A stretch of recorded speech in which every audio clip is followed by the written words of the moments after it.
Bismillahirrahmanirrahim. Assalamualaikum warahmatullahi wabarakatuh. Alhamdulillah pada kesempatan ini kita bisa ketemu kembali dengan saya tutor PKBM Bina Penuh Mandiri. Dan pada hari ini kita akan melanjutkan pelajaran kita adalah pendidikan agama Islam. Pada kesempatan ini kita akan berbicara tentang perkembangan Islam pada masa modern atau kurang lebih dari tahun 1800-an sampai sekarang. Islam adalah agama yang memberikan kebebasan kepada umatnya untuk mengekspresikan diri asalkan sesuai dengan kaidah ajaran Islam dan sejalan dengan tuntutan penciptanya, yakni untuk beribadah kepada Allah.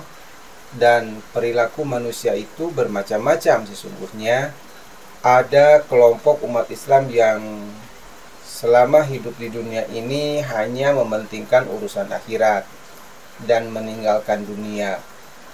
Ada juga manusia yang gairah generasi muda untuk mengaji dan mengkaji Islam tampak menggembirakan.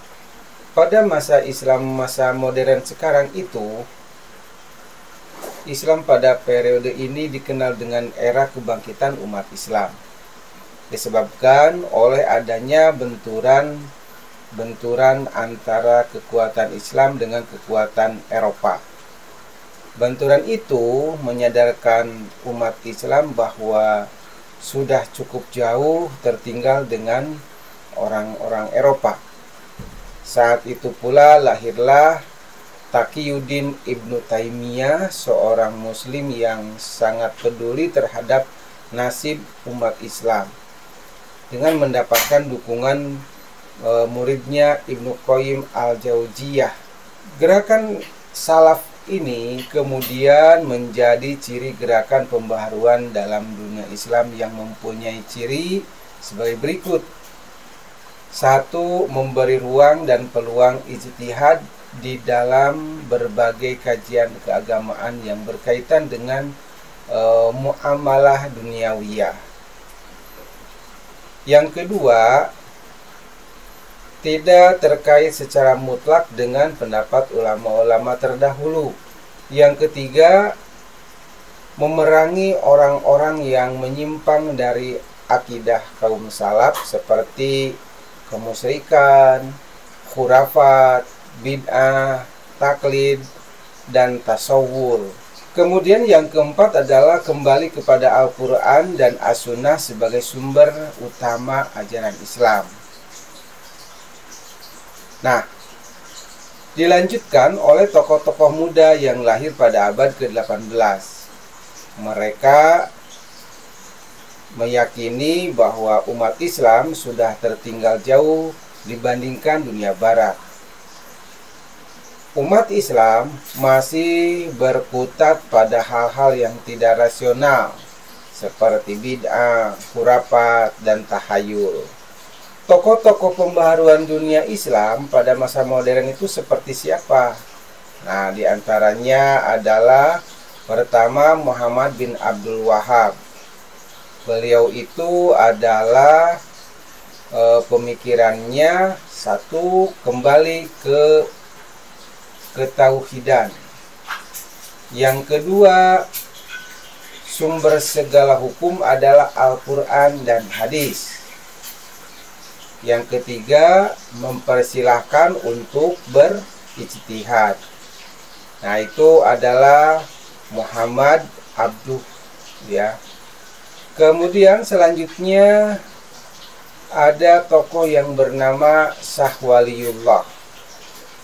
Shahwaliyullah ini beliau dilahirkan di Delhi pada tahun 1703 Masehi.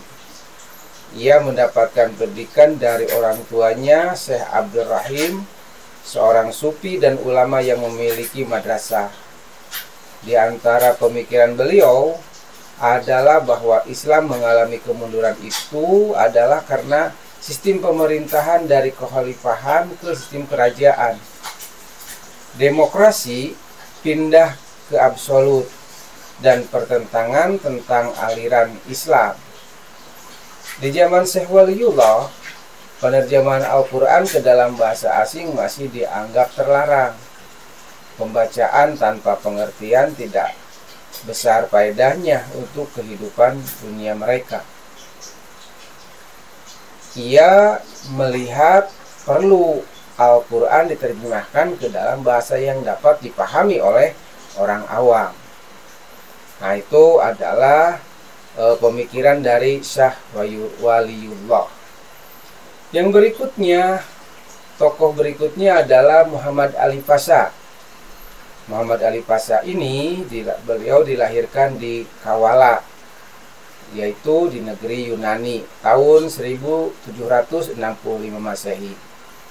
Beliau adalah seorang keturunan Turki dan meninggal di Mesir pada tahun 1849 Masehi.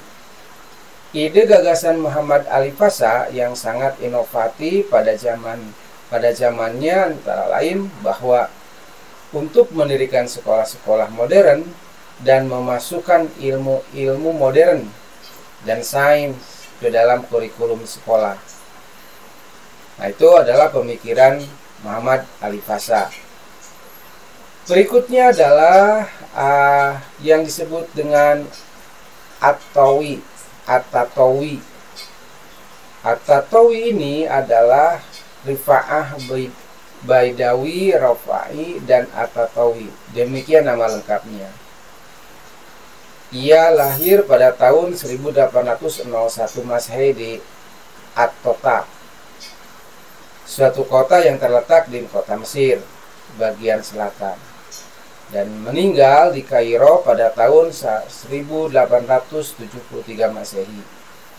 Beberapa pemikirannya tentang pembaharuan Islam adalah ajaran Islam tidak mementingkan akhirat, tapi harus seimbang. Raja harus bermusyawarah dengan ulama. Syariat harus dipandang modern. Pendidikan harus universal dan umat Islam harus dinamis. Nah, itu pemikiran At-Tawi, gitu ya. Berikutnya ada yang bernama Jamaluddin Al-Afghani.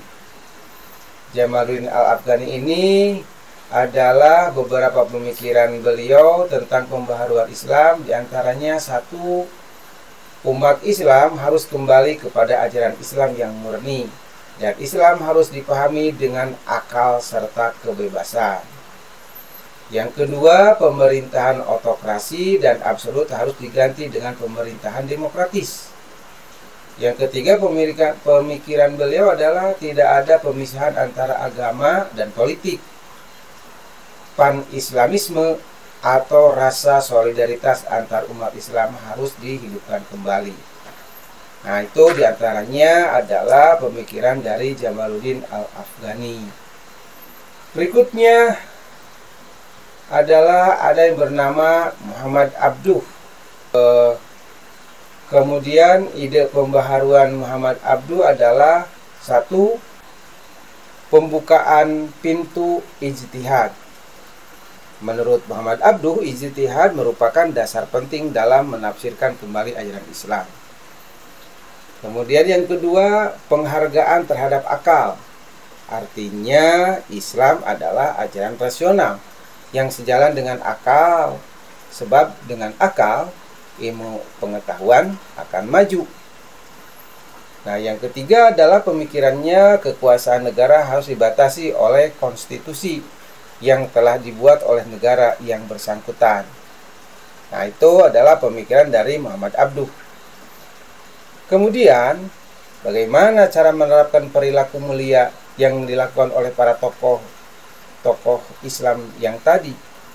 Pertama, kita harus menyikapi kejadian masa lalu dengan sikap sabar dan menanamkan jihad yang sesuai dengan ajaran Al-Quran dan hadis.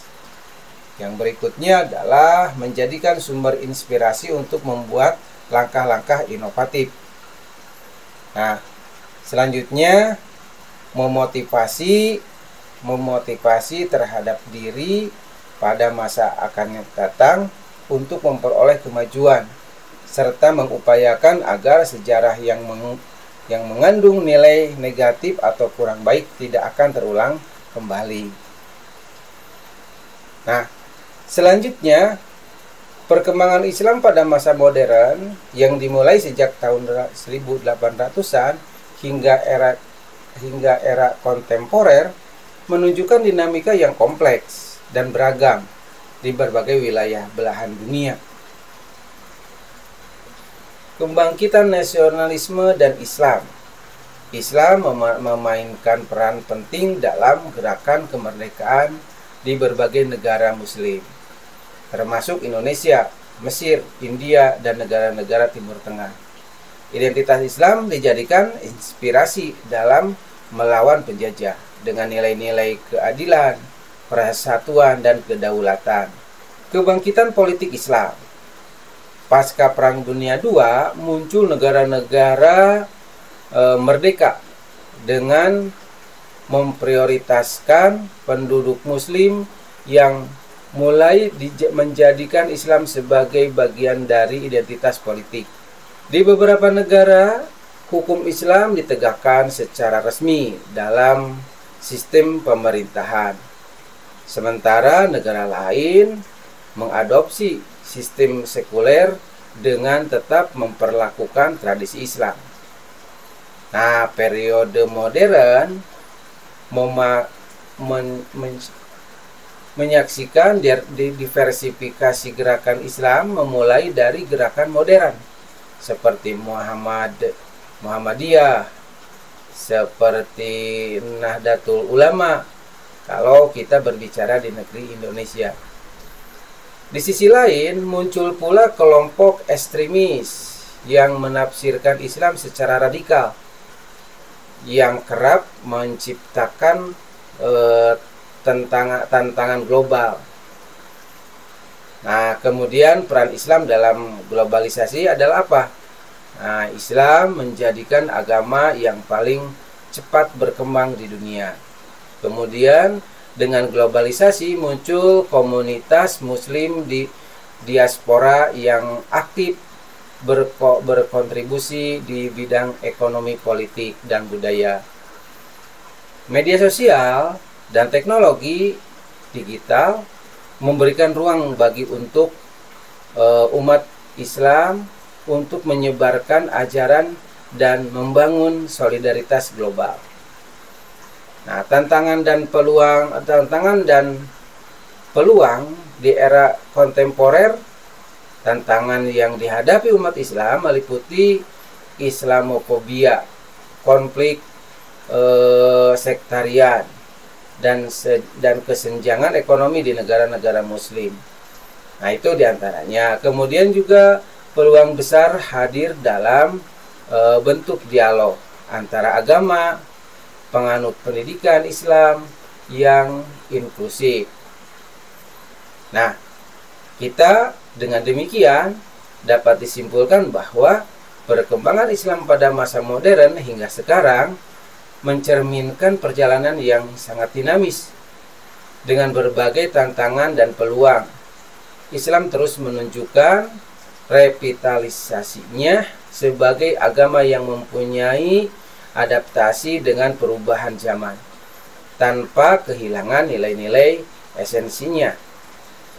Dengan semangat pembaharuan, persatuan, dan pengabdian kepada kemanusiaan, Islam diharapkan terus menjadi rahmat bagi seluruh alam.